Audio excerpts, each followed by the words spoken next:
50-yard field goal numbers are wild, and so just your impressions, the guy that's been around the league for a while, of the evolution of kicking, the accuracy, the distance.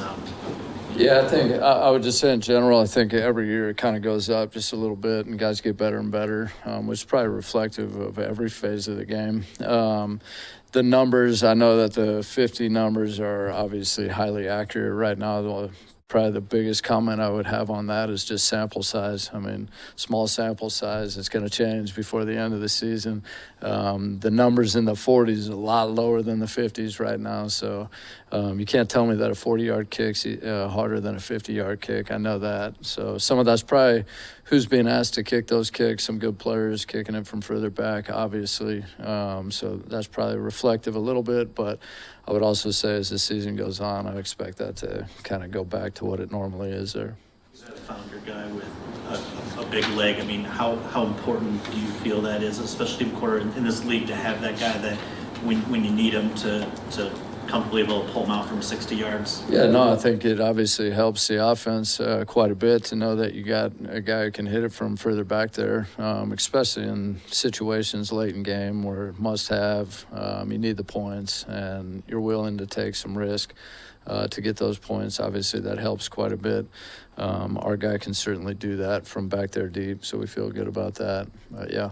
This is a small sample size too, but there's a couple teams that are kicking for returns a lot, and most teams still aren't. Have you seen anything in with those teams that are kicking for returns that has made you sort of reevaluate? Yeah, I mean, I do think that it's an ongoing process of whether you should kick off to force them to return it, not to force them to return it. I think there's a lot of things that are going on with the play. It's an art, not a science. I always say that. But, you get numbers that are thrown at you, and you got to really look into those. Do those include penalty yards on drive starts or not? And does that include kicks that are returned from way back in the back of the end zone, or is that just the ones that are in the field of play? So there's a lot to that. So I think there's a lot of different ways to look at the thing. We're continuing to evaluate it. We'll keep on watching it. We feel good about our coverage group. So anyway, I think there's a place there at some point for hitting more, quote, returnable balls. But I would also say, what does that mean? Does that mean 2 yards deep in the end zone they chose to return it? Or does that mean at the 10-yard line? I mean, Arizona's opened up, and they hit 2 returnable kicks, and both of them came running back at them to the 50, which is also another part of the equation. Is it's not just can you cover them, but it's also the volatility of the play. And it's like, how much is that worth it? And so there's some teams that have done a nice job. Some teams have gone against some schemes that I don't think are as good on the return side, and they've had success. And so that might look good right now, but maybe something else is coming for them. So there's a whole lot of ways to look at it. The other thing I'll say on the field goals, just with the long field goals, I think I said a handful of weeks back that with that drive start moving out to the 30 on the touchbacks on the kickoffs, that ball's in the middle of the field a lot more often, and so you're looking at that ball being around that 40-yard line or area a lot more frequently, which is going to probably put a heightened emphasis on kickers that can kick the ball further. How was last year? Go ahead. Last year you said something about hitting returnable balls so that when you get to playoff time and maybe the weather's not as good, that you guys are prepared for it, you guys have experienced it in the game. Is that dynamic the same? Is it different at all with these new kickoff rules? Yeah, I think it is the same to some degree. To some degree, it's a little bit different. Number one, for us, I think we play like 14 games indoors, so we're not looking at being outside a whole lot. The Super Bowl's in New Orleans, so that's another indoor game. But I do think that's a part of it. I also think that the dynamic has changed a little bit, and what do I mean by that? If hang time's really not important, so you can drive the ball now. Well, most of these guys, even in wind or weather or rain or colder conditions, if they're driving the ball, they can still drive the ball deep into the end zone no matter what the conditions are. Where in the old days, you couldn't hit a line drive kick down there because your coverage group would be so far away because they were standing back there with the kicker. Now they're already lined up down there. So hang time doesn't matter. So now you can get away with driving the ball deeper, even in weather and all that stuff, and still hitting a deeper kick. Does that make sense? Yeah. Dan said yesterday Arizona's one of the best special teams units you'll face. I mean, I know they had the kick return a couple weeks ago in Prater. What else makes them good? Yeah, these guys do a great job. They're well coached. Truth be told, their special teams coordinator, him and I both worked underneath the same guy a long time ago, so we have kind of a very similar background. There's a lot of similarities between the two teams, punt formation, footwork, technique, field goal block, technique scheme, just a lot of things that are similar on both sides. They're very aggressive with running fakes and sneaking personnel in there and throwing throws and all that type of stuff with their punt team, their field goal team. So they're very active that way. So yeah, and then ultimately it really comes down, this game comes down to players. They got good players that play hard. They're motivated. They're playing with a lot of energy and passion. They got a point to prove. And so it'll be a good matchup. I know our guys are excited for it. Speak to the confidence. I know we've been through this before, but Jack Fox throwing a pass from his own 6-yard line, just the confidence in this staff and your trust in him to be able to handle that moment. Yeah, I mean, the one thing we think about Fox, or one of the million things we think about him, is he's a ball player, and if you put the ball in his hands, he elevates his game under pressure situations, and we would never do that if he didn't do that repetitively over and over in practice. Those guys practice that play or a similar play for a long time, and then as soon as Burkett put it up on Twitter, then we knew we were going to have to run it. We knew we were going to have to run it because it was like the perfect smoke screen. You know, you said we were going to do it, well, then of course we can't. But, you know, then it was so we got to get together on the next one here. No, but I mean, they do it over and over. And when you see a guy throw it over and over and then catch it over and over again, it's the same thing with a big sample size and a lot of success. And you feel pretty confident with them doing it in the game. And it was perfect. What they don't know is we actually told you to do that. It's kind of how the media all works, just stirring the pot.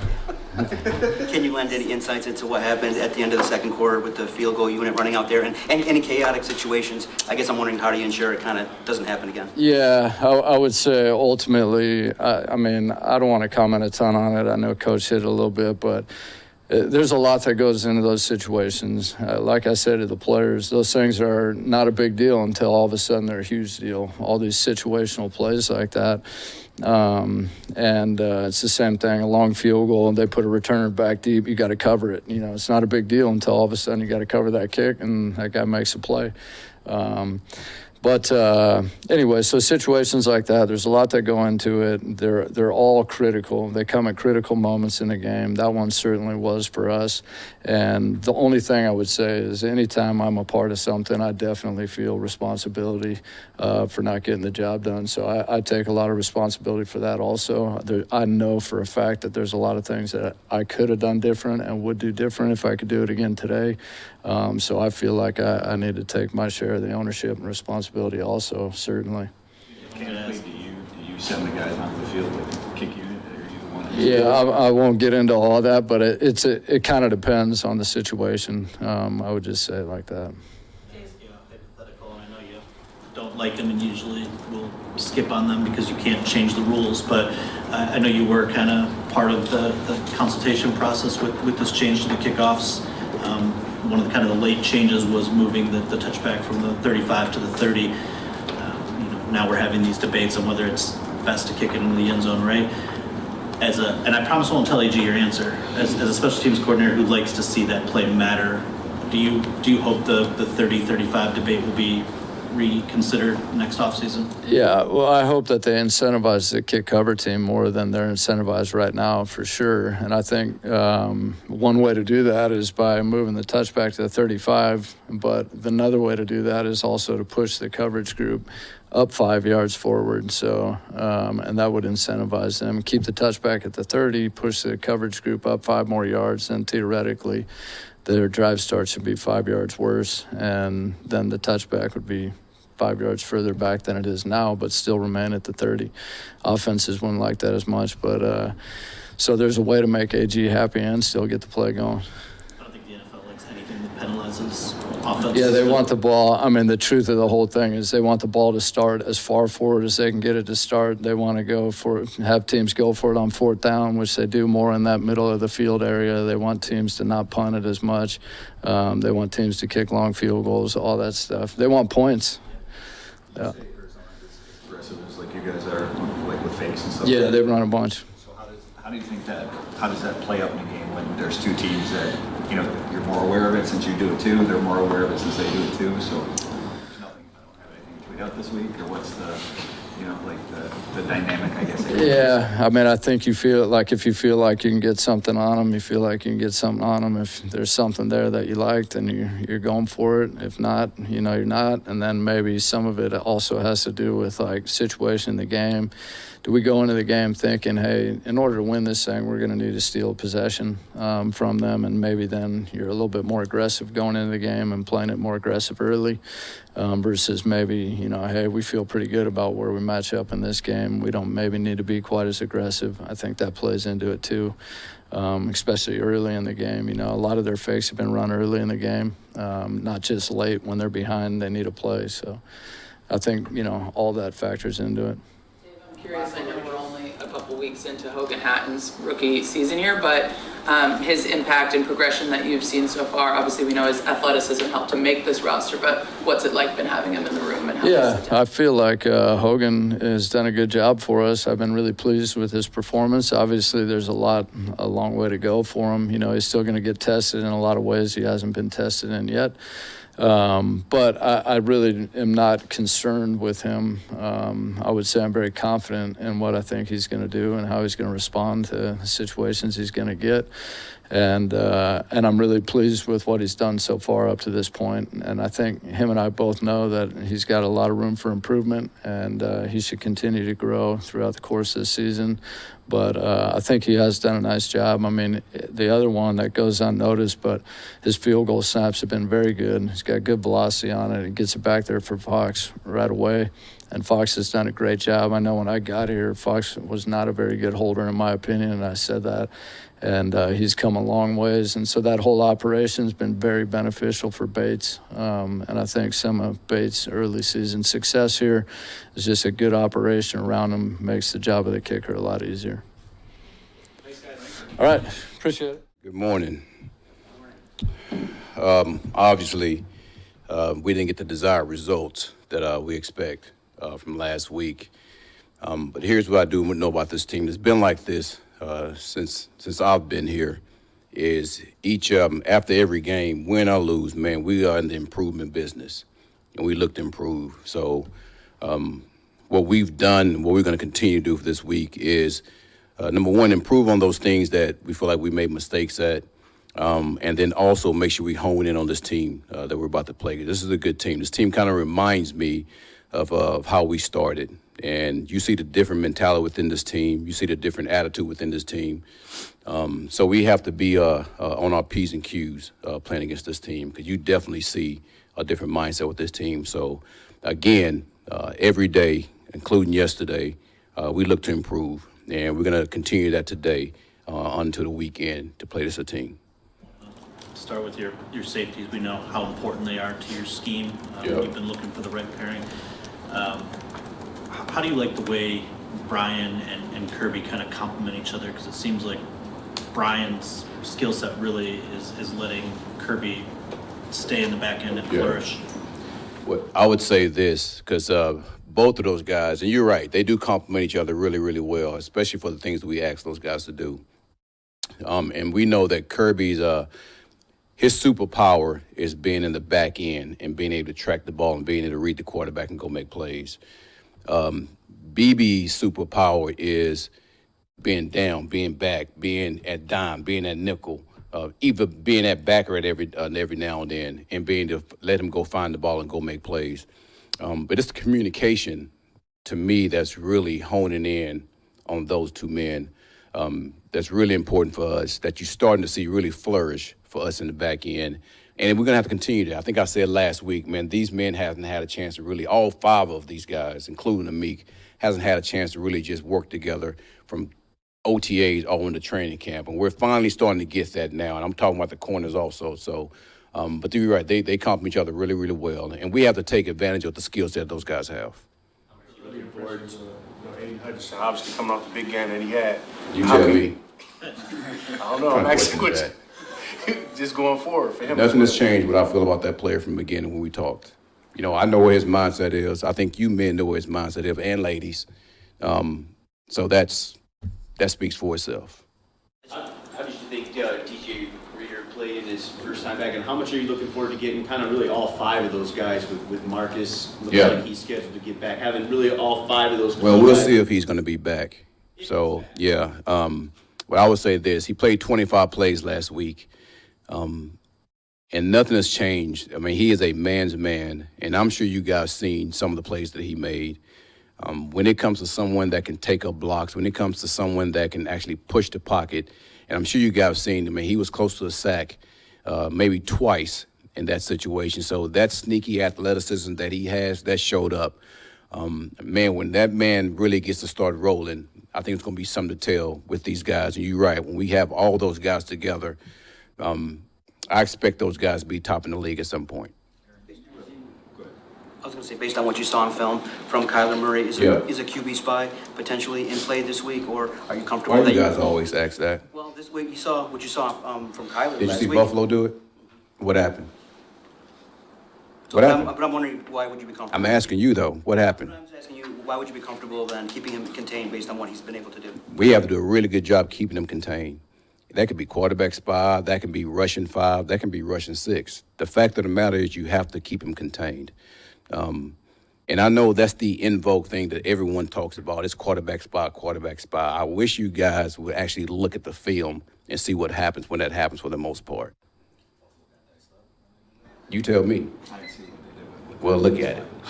Well, I wanted to ask you about their run game. You know, Yeah. just the Kyler, option makes it even more. Absolutely, it does. I mean, you see some of the college offense within this team. And I think this coordinator does a really, really good job.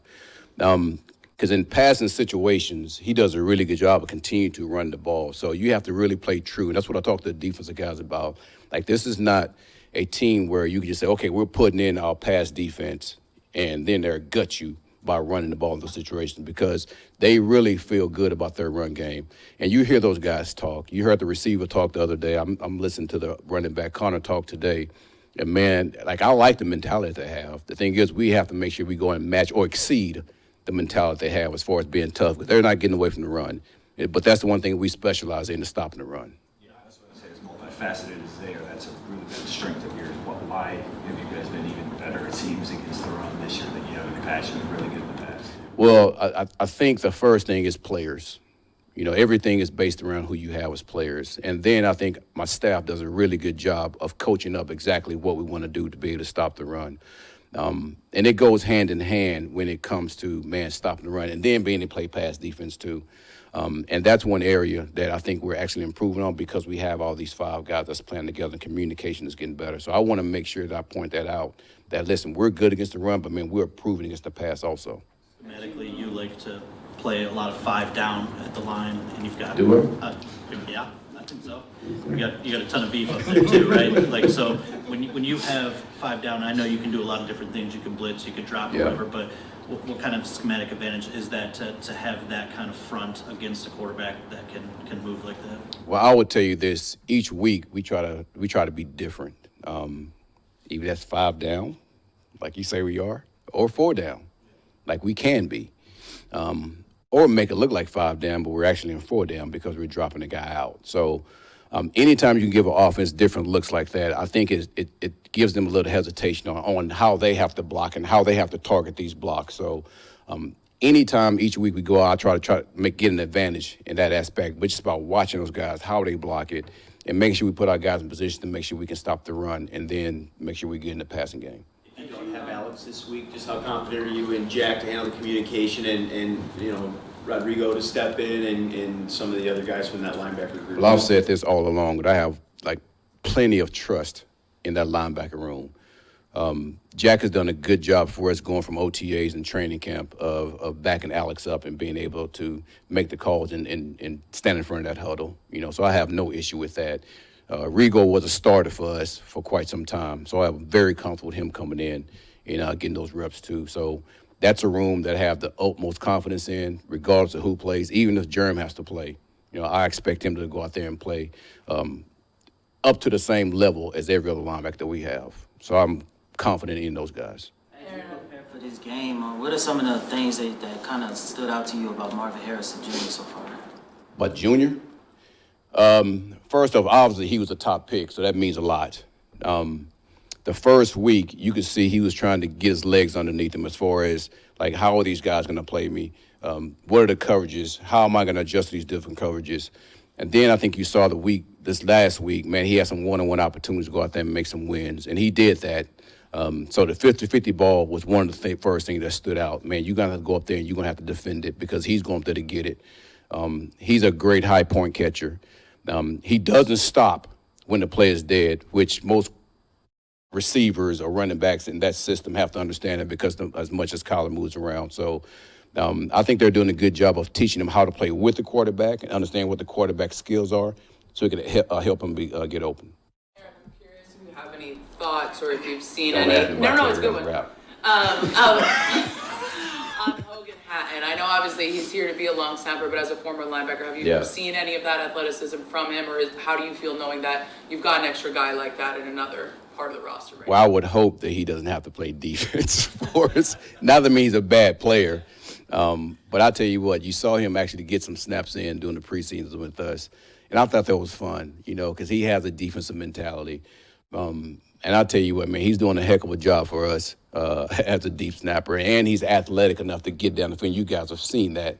He gets down the field and he makes tackles for us. So it's always a plus when you have a guy like that that has that defensive mindset and has the athleticism to be able to play in space and be able to make tackles like he's doing. We can see the positives and the attitude and the physical skill set of Terrion that you guys Yeah. see when he is having some early beats. It seems like it's mostly been in zone coverage. Everybody plays zone a little bit differently. Alabama plays it differently than you do. How long does it take usually a young player to get acclimated to your zone principles? You know what? I just think in general, as a defensive back, man, it just takes time. It doesn't matter if zone, man. It's just the rules are different. You're looked at different as far as just a defensive player, knowing this is an offensive league. I think those are things that's more important than anything else. Man, listen, you put your hands on these guys when you're a certain point down the field, man, it's a good chance the ref's going to call it. And that's just what it is. And he has to learn that. And the thing is, I have the ultimate confidence in that player, and I'm good with learning, him learning as we go through this process. He's going to be a damn good player for us. Just to go back to Marvin Jr. for a second. Yeah. He played against his dad a bunch of times. He had a couple picks against him. You go back and look at those numbers. Does he play? looked at it? Yeah, it's just the numbers, not the games. But you didn't look at the spot. No, what's the matter? I don't know. Did any of those come against him? Does he play like his dad at all? I don't know. Is there, do you have any? Well, I would say he's bigger than his dad. I don't think he's faster than his dad. The same type of movement skills. He's very elusive. Body control. He has all those same skill sets as his dad. So I'm hoping Terrion does a good job on him and get a couple of those picks like you've seen I got on his dad too. So. You say Terrion. I mean, is Terrion? I don't know. How do you sort of stack your cornerbacks? Just Terrion, Carlton. Is one of those guys. 1A, 1AA. Yeah. Okay. There you go. All right. Guys, always better coming up after a victory than a loss, but a lot of good things there on tape from our crew. We actually had more winning grades as individuals than we had the week prior. So just like Coach is saying, our focus is on getting better. Individually, that certainly happened as an offense. We moved the ball better. We didn't have the 3 and outs that we had week 1, but clearly we didn't finish the drives like we needed to. A thing that's kind of popped up for 2 weeks in a row now is not playing complementary football. The 3 and outs week 1 kind of put our unneeded stress on our defense. And then last week, special teams comes through to extend a drive and we don't end up with points. Then our defense is coming through in the fourth quarter with multiple stops and we don't come up with points for us. So we got to do a better job complementing the rest of the team. They're doing a phenomenal job right now. So lots of accountability to be taken. I got to do a better job with the red zone plan. I talked to the guys about that. And the good plays that we did have last week, we got to have a little bit cleaner execution. So we'll get that all cleaned up and move on and focus on getting a little bit better this week. With the red zone stuff, just to kind of put a bow on it, did it really highlight how important early downs are in that with Tampa's ability to kind of drop into zone on those second and third longs and kind of take away what you guys like to do best? Yeah. There's a number of things you can look at from that game. The thing I came away with is that there's always an importance on third down in the red zone. That's the difference between 3 points and 7 points. We talk about that as an offense. And so our third downs down there weren't good enough. I believe we only had the one conversion there, which was a big one and resulted in a touchdown because of that. So we have to be better there. That'll be our starting point here this week on red zone night. And the thing that showed up to me is of our 6 runs in the red area last week, only 2 were really positive plays for us, or efficient plays as we would call it. The first one that we had, I think we got 7 yards, and I would argue should score if we're a little bit cleaner with our perimeter blocking. And then we scored on the 1 yard line. But other than that, we either had a 3 yard, a 0 yard, a -4 yard game, or a holding for -10. And we were going backwards more than we were going forwards in terms of the run game. So something that we've leaned our heavily on there in the past down in the red area, and it wasn't clicking quite the same last week for whatever reason. I'm sure the loss, obviously, you brought it up, some of the struggles, red zone and so forth. Is it not necessarily a bad thing to have a little bit of adversity this early in the season, and what can you learn from that adversity? Yeah, I mean, nothing, as much as we want rainbows and sunshine all the time, this happens, it's not always going to be smooth sailing. The last couple of years, I think of the New England game and the Dallas game early in the season where we didn't get it rolling a couple of years ago. And then last year we had some bumps on the road as well. So those things happen. We want to minimize those as much as possible. And I think that's the mark of a good/great team is each week we find a way to put enough points on the board to get us down to win the game at the end of it. So we fell short last week. Hopefully that's the only hiccup here we have this season, but that's life in the NFL. That's a damn good red zone defense too, by the way. They were number 3 in the league last year. We struggled against them game 1 last year. We're 0 for 2, and then we found a way in the playoffs to get enough points on the board. And clearly we fell below the mark here on Sunday. You guys used a lot less play action in week 2 than you did in week 1. I'm just curious if that was something that was dictated by the way the game was going, or if that's something that you kind of prepared to do before the game. Yeah, we each week, man, we as a staff, we go in there and we talk about how we want to attack that defense. Just last week in particular, it was a completion-driven game where we were going to use our pass game as an extension of our run game to an extent and focus on run after catch, exploit the zones.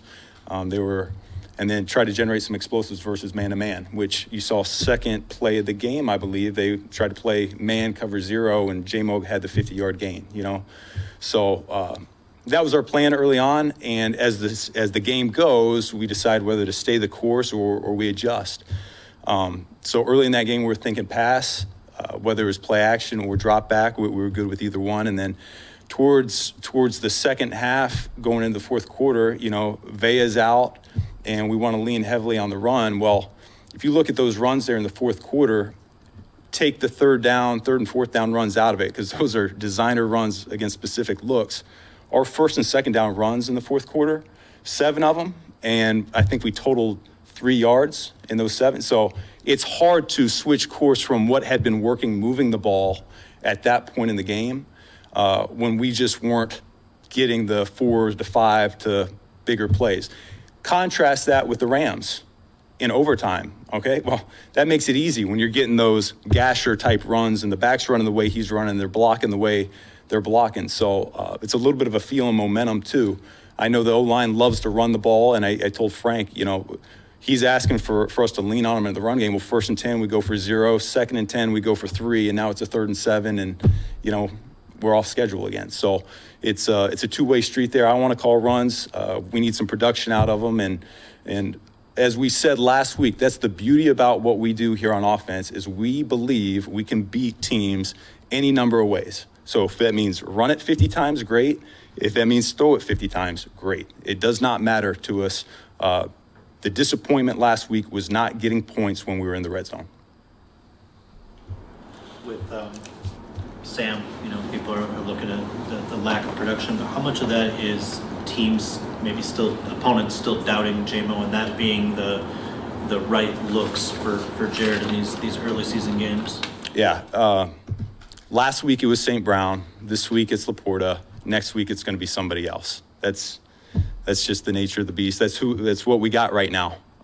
We got a lot of weapons, and it's hard to guarantee someone 5 to 8 targets every single game. That's not how it works. I think back to last year, Josh Reynolds was on the cusp of getting his incentives in the contract, and we were trying to force the ball to him, and the coverage just didn't dictate that. So it's the same message it's always been. The guys that are active on game day, we have plays in for all of them. We're their primary receivers, all of them. And when we call that number, it really depends on what defense we get aligned with. And Jared's he's not worrying about getting a certain guy the ball. He's worrying about executing that particular play. Really important to have the right character guys that can absorb that, I guess, mantra that the ball might not always be coming to them. Is the whole unit, is that? It's unique. It's unique with our group. We have a bunch of unselfish guys that they play hard for each other. Having been a former receiver coach, I am very conscious of those guys wanting to be involved, all right? But at the same time, as a staff, if we do this thing right, it's exactly, St. Brown has an off game, all right? Laporta has an off game. Maybe JMO, we just cycle that around. We cycle it, and so we just don't want a drought for an extended period of time with anybody. What about Arizona this week? I mean, obviously, it looks like they got pretty good effect set, I guess, all over challenges that they present specifically to your passing game. I think they are completely different, not schematically, but they're a different defense than they were a year ago. When you turn on the tape, teams were able to run the ball on them last year, and you can see those guys, you can see the line of scrimmage get displaced. This year it's different. They imported some guys through free agency that we have a lot of respect for, much stouter up front against the run. And when they're healthy on the back end, which they are right now, they can match concepts in the passing. They're extremely tight in coverage. I think when the games that I was watching from last year, when they had explosives in the passing game, they didn't have their main guys out there. So something we're very conscious of. I think the game wrecker, if you will, that's Buddha. He's all over the place, and they do a great job within that scheme trying to free him up and allow his instincts to take over. Dan talked about Tim's positive showing. I'm just wondering how getting him a little bit more involved helps your offense. Who do you want to take targets away from? That's what I'm asking you. Yeah, we would love to get him the ball as well, but once again, we're getting everyone going. He's doing a great job. He's learning the offense. We'll see where we can get him involved. Less than targets, though. I mean, what is having that body type, that skill set, what does that open up for you? Yeah, it's he's red zone threat, I guess. He's got some length in the red zone, but we're still learning each other right now. It's still he hasn't been here for super long to where we know exactly what his best routes are, but we're moving around and he's growing that trust here with Jared every single day.